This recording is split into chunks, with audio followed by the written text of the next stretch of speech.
Anthony Scaramucci, Trump's view on climate change might surprise you.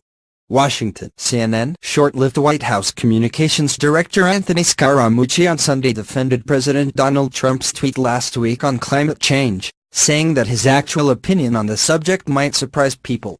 "I love the president's sense of humor, but I also think he's saying something else," he told CNN's Dana Bash on State of the Union. "I think you guys should ask him directly if he's a climate change denier.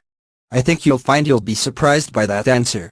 Scaramucci was referencing Trump's tweet on Thursday suggesting that climate change could be a good thing given that East Coast cities have been gripped by freezing temperatures. In the East, it could be the coldest New Year's Eve on record. "Perhaps we could use a little bit of that good old global warming that our country, but not other countries, was going to pay trillions of dollars to protect against," Trump wrote on Twitter. "Bundle up."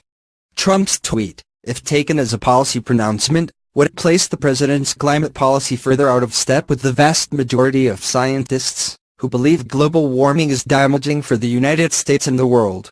In his tweet, Trump was referencing news that the eastern United States and Midwest are being clobbered with a brutal cold front that will make New Year's Eve a frigid affair in many cities.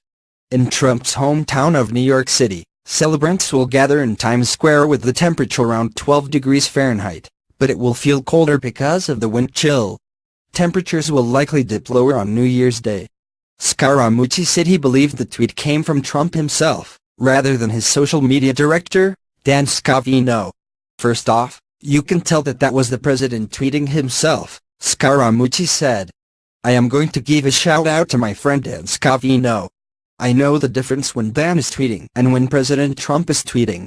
That was clearly the president. He also defended Trump's decision to exit the Paris Climate Agreement earlier this year. "I think what he's really saying in that tweet is that deal, the Paris Accord, there was something really wrong with that deal as it related to the United States," Scaramucci said. "So he really didn't want to sign it and go along with the crowd. He's an entrepreneur. Entrepreneurs have the tendency to diverge from crowd thinking."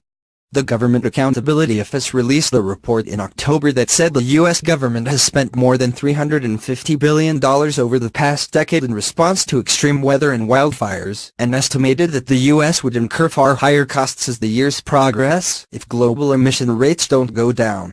The report called on Trump to use the information Joe compiled to help identify risks posed by climate change and craft appropriate federal responses.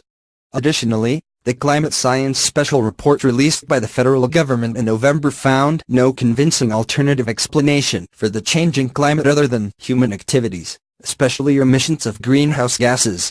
White House staffing changes. In his interview Sunday, Scaramucci defended Trump's chaotic White House, saying he admires the fact that Trump is continually shifting his team around.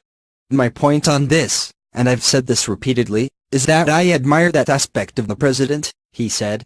"Even though I was a victim of that, I didn't resign. I was, frankly, fired. At the end of the day I